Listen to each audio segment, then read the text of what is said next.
Heart beat scan ఒక్క second లోనే world class 640 slide CT scan ఇప్పుడు మీ విస్టా ఇమేజింగ్ బంజారా హిల్స్ లో.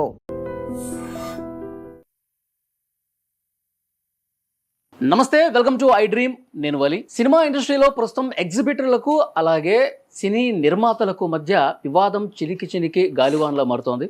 పోటాపోటీగా ప్రెస్ మీట్లు పెడతా ఉన్నారు. త్వరలో రిలీజ్ అవుతున్నటువంటి పెద్ద సినిమా కూడా ఆగిపోయే ఒక కుట్ర జరుగుతోందని చెప్పి కొంతమంది మాట్లాడుతున్నటువంటి పరిస్థితి ఉంది. సో ఈ అన్ని విషయాల గురించి మనం డిస్కస్ చేద్దాం ఈ వీడియోలో. ప్రస్తుతం నాతో పాటు ఎగ్జిబిటర్ కమ్ ప్రొడ్యూసర్ నట్టికుమార్ గారు ఉన్నారు. మాట్లాడదాం సార్తో. నమస్కారం అండి. నమస్తే. నట్టికుమార్ గారు, ఏంటి వివాదం సినిమా ఇండస్ట్రీలో? ఎప్పుడు ఏ పెద్ద సినిమా రిలీజ్ అవుతున్నా సరే ప్రెస్ మీట్లు పెట్టి మాకు న్యాయం చేయాలి అని చెప్పి అడుగుతూ ఉన్నారు. ఎందుకు ఎగ్జిబిటర్లకి అన్యాయం జరుగుతుంది? ఎగ్జిబిటర్ల సమస్యలు ఎందుకు పరిష్కారం కావట్లేదు? ఎందుకు వాళ్ళు మీడియా ముందుకు వస్తాం? ఎగ్జిబిటర్కి ప్రొడ్యూసర్కి గొడవ లేదు ఇక్కడ. ఎగ్జిబిటరు ఎప్పుడు కూడా ప్రొడ్యూసర్ వైపే ఉంటాడు. ప్రొడ్యూసర్ ఎప్పుడు ఎగ్జిబిటర్ వైపే ఉంటాడు. రెండు గ్రూపులు గొడవ ఇది, రెండు ఆఫీసులు గొడవ ఇది, రెండు యూగోలు గొడవ ఇది. రెండు గ్రూపులుగా తయారయ్యారు. ఒకటి దిల్ రాజు గ్రూపు, ఒకటి మైత్రి గ్రూపు. అంటే అది తయారవటానికి కూడా దిల్ రాజు గారు, సునీల్ గారు వీళ్ళందరూ అక్కడ ఆఫీసులు, రెండు ఆఫీసులు ఉండేవి. 105 ఆఫీసులు 2 తీసుకొచ్చారు. వాళ్ళ ఆలోచన ఏంటంటే ఇంకా ఆఫీస్ ఉండకూడదు అనేది వాళ్ళ ఆలోచన. తప్పేం లేదు. వాళ్ళు ఏంటంటే మా సినిమాలన్నీ దిల్ రాజు గారికి ఉండేవి. ఓకే, ఎవరి ఇష్టం వాళ్ళది. మైత్రి వాళ్ళు వేరేగా ఆఫీస్ పెట్టుకున్నారు. మన సితార వంశీ గారు మేళ వేరే సినిమా అన్నపూర్ణ ఆఫీస్కి ఇచ్చుకుంటున్నారు. డిఫరెంట్ అంటే కంటెంట్ ఈజ్ ఓనర్, వాళ్ళ ఇష్టం అది. అలాగే అక్కడి నుంచి స్టార్ట్ అయింది. ఇక్కడ సినిమా మైత్రికి వచ్చేటప్పటికల్లా అంటే చాలా ఆఫీసులు వచ్చాయి. చాలా ఆఫీసులు తట్టుకోలేక వెళ్ళిపోయాయి. చాలా ఆఫీసులు లేపేశారు, ఇబ్బందులు పడ్డారు. కానీ మైత్రిని లేపడానికి వీళ్ళ వల్ల కాలే. ఉన్న ఫ్రాంక్ చెప్తాను, ఇది నిజం. ఎవరు అవునన్నా కాదన్నా. అయితే ఇక్కడ మైత్రి సినిమా చేసేటప్పుడే ఎగ్జిబిటర్లతో ఒక చిన్న, ఇక్కడ లోకల్ అంటే ఎగ్జిబిటర్లు అందరూ ఒకటే లీజు. సునీల్ గారు మెజార్టీ పీపుల్ దిల్ రాజు గారు ఆపేసే. వీరిద్దరు మెజార్టీ పీపుల్ ఎగ్జిబిటర్లు ఈ మాట కాదని వెళ్ళలేరు కాబట్టి దాని నుంచి ఇంకో మెజార్టీ చేస్తారు. ఆంధ్రప్రదేశ్కి ఎగ్జిబిటర్లు ఎప్పుడు కూడా పాపము ఏ రోజు కూడా ఎవరు అలాగా యాంటీ చేసి మేము సినిమా ఇవ్వని చెప్పిన వాళ్ళు ఉండరు. ఎందుకంటే ఇప్పుడు నేను చెప్తున్నాను కదా, నేను ఒక ఎగ్జిబిటర్ని, ఆ టైప్ ఆఫ్ ఉండదు. అయితే నేనేమంటున్నానంటే మీకు యూగో ఉంటే మాట్లాడుకోండి, తప్పలేదు. కానీ అంటే దిల్ రాజు మైత్రి మీద కక్ష కట్టారంటారా మీరు? ఆఫీస్ ఉండకూడదు అనేది ఆలోచన వాళ్ళకి. ఓకే, కక్ష కట్టారు అనేది అంటానికి ఏముండదు, కానీ ఆఫీస్ ఉండకూడదు అని. మళ్ళీ అందరూ ఫ్రెండ్సే.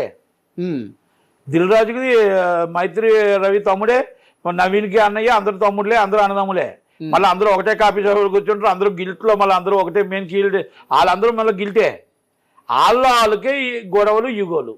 అయితే ఓకే, ఇవన్నీ పక్కన పెడితే నేనేమంటానంటే మీరు పర్సంటేజ్ సిస్టమ్ అడగడంలో ఎగ్జిబిటర్ తప్పలేదు. పర్సంటేజ్ సిస్టమ్ ఎగ్జిబిటర్ అడుగుతున్నాడు. అలాగే డిస్ట్రిబ్యూటరు ఎగ్జిబిటర్ కాపాడుకోవాల్సిన బాధ్యత ఉంది. ప్రొడ్యూసర్ కాపాడుకోవాలి, ప్రొడ్యూసర్ని కూడా మనం కాపాడుకోవాలి. ఇప్పుడు పెద్ది అనే సినిమా ముందు తీసుకొచ్చి, అధికారి వేరే వాళ్ళని ముందు సినిమా తీసుకొచ్చి, మీరు ఇలాగ తీసుకొచ్చిన సమయంలో తీసుకొచ్చి మేము సినిమా చెయ్యము అంటే ఇండైరెక్ట్గా వెయ్యము అని చెప్తున్నారు. మేము రేట్లు జీవో వచ్చినా పెంచము అంటే అర్థం ఏంటి? పెద్ద రేట్లు వచ్చినా మేము వెయ్యము, మేము పర్సంటేజ్ సిస్టమ్ లేకపోతే వెయ్యము అంటే ఇండైరెక్ట్గా పెద్దిని ఆపుతాం. ఓకే, పెద్దిని ముందు పెట్టి మా కోరికలు నెరవేర్చుకుందాం అని అనుకుంటున్నారు. తప్పలేదు మీ దాంట్లో. నిజంగా న్యాయమైన కోరికలు ఉంటే మనం కూర్చొని ఛాంబర్లో కూర్చొని మాట్లాడుకోవాలి. ఎగ్జిబిటర్ కాపాడుకోవాల్సిన బాధ్యత ఉంది. అంటే ఎగ్జిబిటర్లది న్యాయమైన కోరిక కాదంటారా? డిమాండ్ కరెక్ట్ గా 100% న్యాయమైన కోరికే, కానీ పర్సంటేజ్ అనేది న్యాయమైన కోరిక కాదు. ఎందుకంటే multiplexes and versus same percentage అడుగుతున్నారు. మల్టీప్లెక్స్ అనేది మనకి ఎంత స్టాండర్డ్ ఉంది, ఎంత రెవెన్యూ ఉంది, మన రెవెన్యూ ఎంత ఉంది, మన 1400 సీట్ల కెపాసిటీలో మన రెవెన్యూ ఎంత ఉంది, వాళ్ళ రెవెన్యూ ఎంత ఉంది, మన టోటల్గా మన బాత్రూమ్స్ ఎలా ఉన్నాయి, వాళ్ళ బాత్రూమ్స్ ఎలా ఉన్నాయి. బుక్ మై షోలో డబ్బులు మీరు 6 రూపాయలు టికెట్ కట్ చేసుకుంటే మీకు వస్తుందా, ప్రొడ్యూసర్కి వస్తుందా? బుక్ మై షోలో 40 రూపాయలు 30 రూపాయలు కన్వీనియన్స్ ఫీజులు కట్ చేసుకుంటే మీకు వస్తుందా, ప్రొడ్యూసర్కి వస్తుందా? మీకు మెయింటెనెన్స్ 5 రూపాయలు మీకు వస్తుందా, ప్రొడ్యూసర్కి వస్తుందా? ఇవన్నీ జిఎస్టీ డబ్బులు, కానీ ఇవన్నీ కూడా సో మెనీ డౌట్స్ ఉన్నాయి. బి క్లాస్కి ఎంత పెంచాలి, ఏ క్లాస్కి ఎంత పెంచాలి, సి క్లాస్కి ఎలాగేయాలి, ఇవన్నీ మనం రాత్రి మైకుల దగ్గర మాట్లాడుకుంటే రావు. మన రాత్రి మీరు మైకెట్టి, వాళ్ళు మైకెట్టి, నేను మైకెడితే రావు. మనం ఎప్పుడు కూర్చొని మాట్లాడుకోవాలి? ఇది 8 సంవత్సరాల నుంచి మాట్లాడుతున్నారు.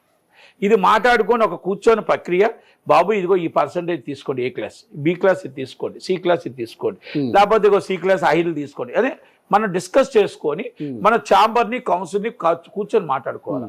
మీరు 5గురు కూర్చొని ఒక ఆఫీసులో కూర్చొని మాట్లాడితే కాదు ఇది. కనుక మీరు ఇప్పుడు పెద్ద సినిమాని మీరు టార్గెట్ చేస్తున్నారు.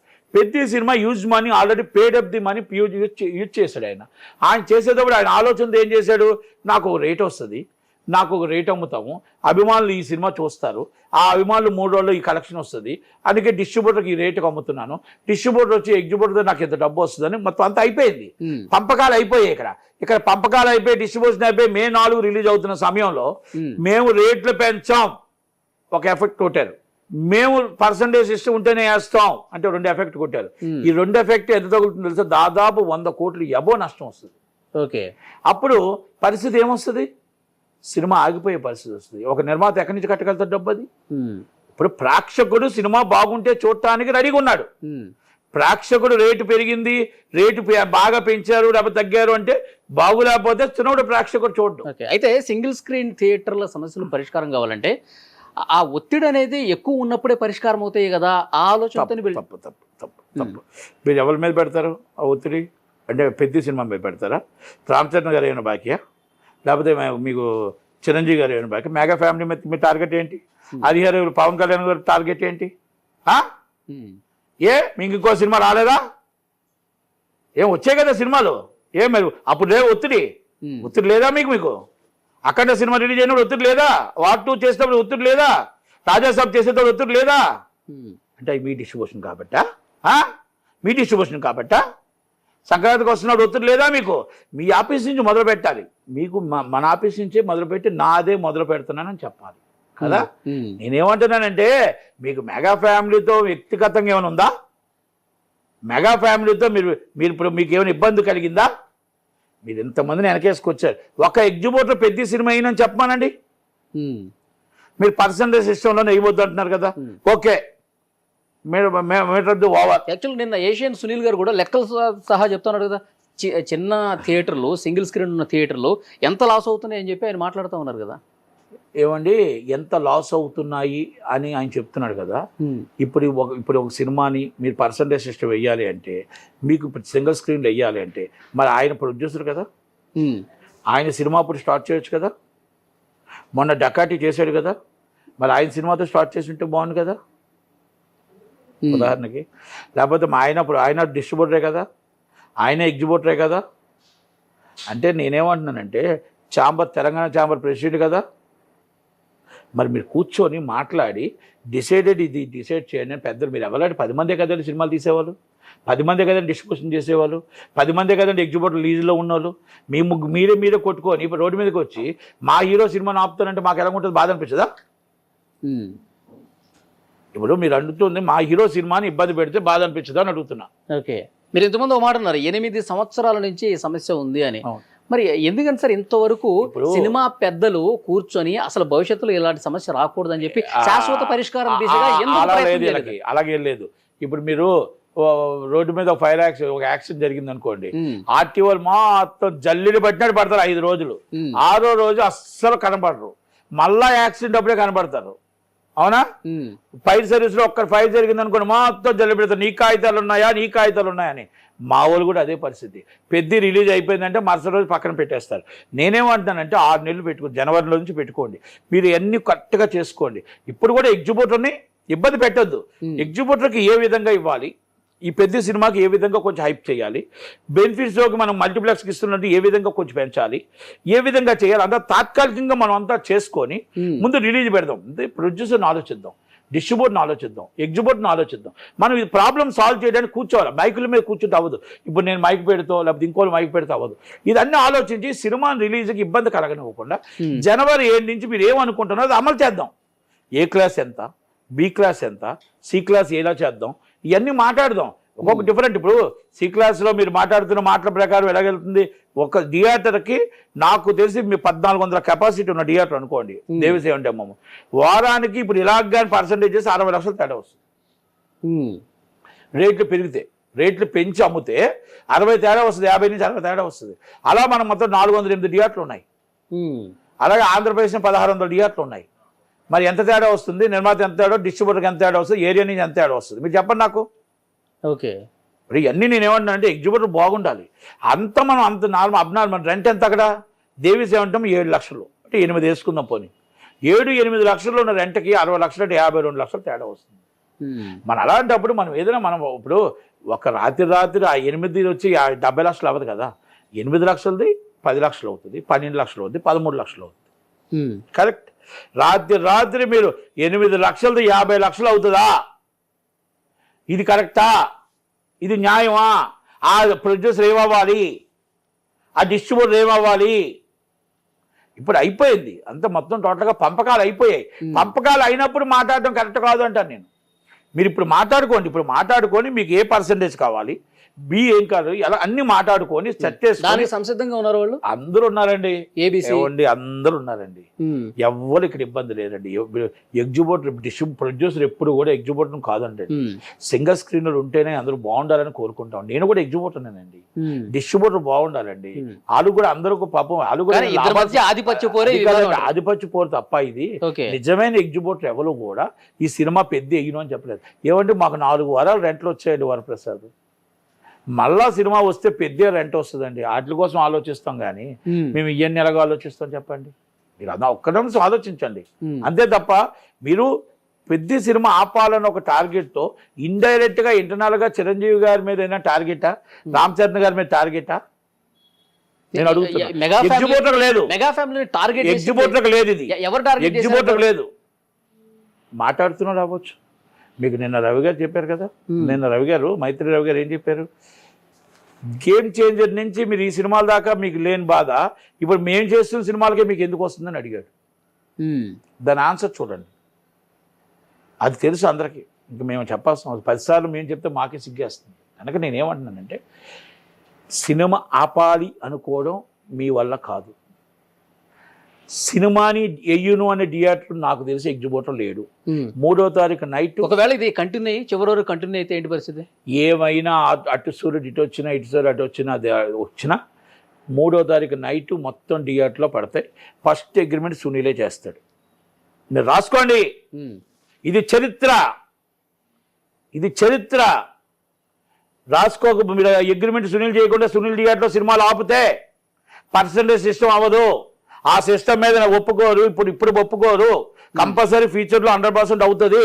ఒకవేళ అగ్రిమెంట్ చేయకపోతే రేపు 4వ తారీఖు మళ్ళీ మీరు నా దగ్గర రండి, చిరస్స వంచి క్షమాపణ చెప్తా. ఆయన కానీ సినిమా కానీ వేయకుండా ఆగితే, ఆయన ఆగకుండా వేస్తే ఏం సమాధానం చెప్తాడో చెప్పండి. నిన్న కూర్చున్న వాళ్ళందరూ సినిమా థియేటర్లో పెద్ద వెయ్యమని చెప్పిన వాళ్ళు వెయ్యడం అని చెప్తే నాకు సమాధానం చెప్పమానండి. రేట్లు మనం అర్థం చేసుకోవాల్సింది, మనం ఆస్కార్ లెవెల్ ఇంటర్నేషనల్ లెవెల్కి వెళ్ళాం. మనం ఇక్కడ రేట్లు పెరగకపోతే అవ్వదు. పాన్ ఇండియాలో మూవీలో రేట్ యూజర్ పేమెంట్ అవుతుంది. అందుకే దానికి రేటు పెంచి ప్రేక్షకుడు రెడీగా ఉన్నాడు. మీకెందుకు బాధ? ప్రేక్షకుడు బాగుంటే సినిమా చూస్తాడు, లేకపోతే లేదు. కనుక మీరెందుకు హామీ ఇస్తారు? బాగులేకపోతే ప్రేక్షకుడు చూడడం. కనుక సినిమాని రిలీజ్కి మీ టార్గెట్ ఎవరు చేయకూడదు. సినిమాని ప్రతి ఒక్కరు వేయడానికి రెడీగా ఉన్నారు. మాకు మెగా ఫ్యామిలీలో 4 వారాలు రెంట్ వచ్చింది, మళ్ళీ 5 వారాలు రెంట్ వచ్చే సినిమా ఇదే. తర్వాత సినిమా 5 నెలల నుంచి సినిమాలు లేవు. మేము కరెంట్ బిల్లులు కట్టలేక కష్టాల్లో ఉండి మేము ఉన్నాం. కనుక ఎగ్జిబిటర్ సినిమా వేయనని చెప్పట్లేదు. ఎగ్జిబిటర్ సినిమా వేయటానికి ఉన్నాడు. ఇక్కడ యూనియన్ నాయకులు మాత్రం ఆడుకుంటున్నారు. 2 గ్రూపుల వాళ్ళు తప్ప. మీరు అన్నట్టు ఎగ్జిబిటర్లు కూడా మనస్ఫూర్తిగా యాక్సెప్ట్ చేసే పరిస్థితి ఉందో? ఇప్పుడు పెద్ద సినిమాలు వచ్చినప్పుడే వాళ్ళకి మంచిగా రెంట్లు వస్తాయి, మంచిగా డబ్బులు కనిపిస్తాయి. కానీ సినిమాలు లేనప్పుడు వాళ్ళు ఎంత బాధలో ఉంటారు? మీకు కూడా అనుభవమే కదా. నేను అదే చెప్తాను సార్. ఇవాళ సినిమాలు లేవండి, 4,000 3,000 కలెక్షన్లు ఉన్నాయి. కరెంట్ బిల్ చూస్తే లక్షల్లో వస్తుంది. స్టాఫ్ జీతాలు ఇచ్చుకోవాలి, ఇవన్నీ ఇచ్చుకోవాలి. అందరం కష్టాల్లోనే ఉన్నాం. మాకు పెద్ద ఎప్పుడు వస్తుందా, మాకు పండగ వాతావరణం ఎప్పుడు వస్తుందా, 5 వారాలు ఎప్పుడు ఆడుతుందా, కలకల్లాడుతూ మా థియేటర్ ఎప్పుడు సరదాగా సందడిగా ఉంటుందా అని బాధపడుతున్నాం. అలాంటిదప్పుడు మేము ఒక వరాన్ని తీసుకొచ్చి అది మాకు వద్దు అని చెప్పేసి మేము దూరం చేసుకోగలమా? వద్దు అంట్లా. ఈ సినిమా పడాలి, ప్లస్ మాకు కూడా న్యాయం జరగాలి. 100% న్యాయం జరగాలనే చెప్తున్నాను.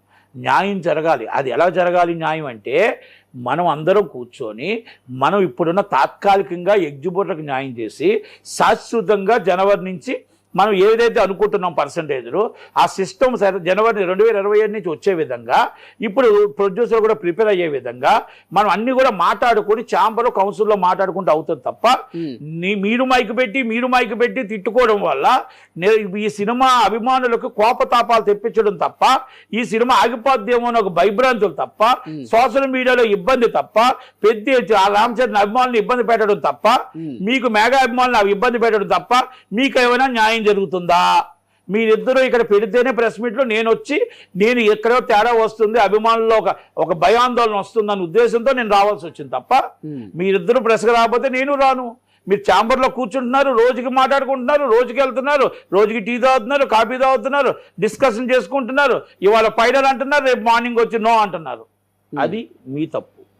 కనుక అందుకే చెప్తున్నా అభిమానులందరికీ మీకు సినిమా 3వ తారీఖు సినిమా పడుతుంది, 4వ తారీఖు బ్రహ్మాండమైన రిలీజ్ ఉంటుంది. ఏ థియేటర్ వాళ్ళు కూడా ఎవరు సినిమా ఆపరు, సినిమా రిలీజ్ అవుతుంది. ఒకటి చెప్తున్నా, పెద్దిని ఆపాలి అనుకున్నాడు మూర్ఖుడు, పెద్దిని వేయకూడదు అనుకున్నాడు దురదృష్టవంతుడు, పెద్ది వేసిన వాడు అదృష్టవంతుడు. Peddi is the blockbuster hit. Thank you very much. Thank you.